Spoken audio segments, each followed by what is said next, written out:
Greetings everyone and welcome to this video on input options. After we have obtained the initial results as shown in the previous video, we will now look at some of the input options for multivariate logistic regression. Covariates refer to continuous or ordinal predictors, while factors refer to categorical predictor variables.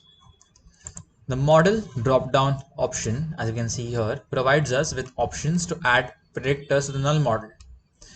Doing so will set that variable as the baseline of comparison. There is also an option to add the intercept in the table which corresponds to the first or reference level for the independent variable. In the statistics drop-down menu, we have various options that we can select to get a better overview of the regression coefficients, the residuals, as well as performance diagnostics to indicate how well the model predicts the outcomes. Here we can select options for odds ratios. They are an indicator of the change in odds resulting from a unit change in the predictor. 95% confidence intervals in the odds ratio scale provides us with coverage of the confidence intervals for the odds ratio.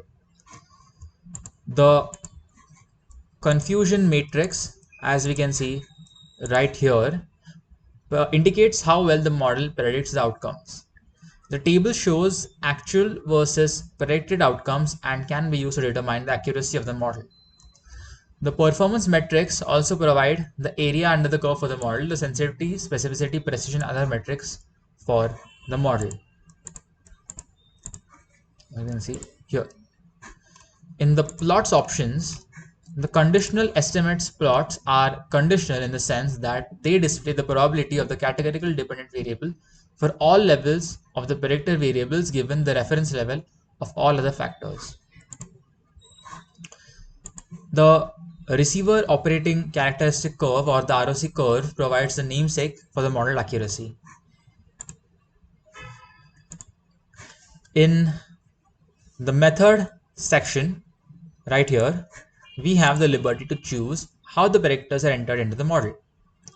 When predictors are completely uncorrelated, the order of variable entry has very little effect on the parameters estimated.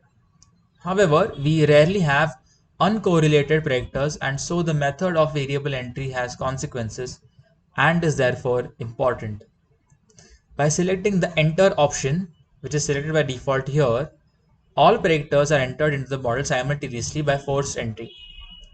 The backward stepwise option enters all predictors simultaneously and then removes them sequentially based on the criterion specified in the stepping method criteria drop-down menu. The forward stepwise option enters the predictors one by one sequentially based on the criterion specified in the aforementioned menu. In the stepwise option, predictors are entered sequentially again based on the criterion specified, and after each step the least useful predictor is removed. That's it for this video. Thanks for watching, and I'll see you next video explaining details about various methods of multiple regression.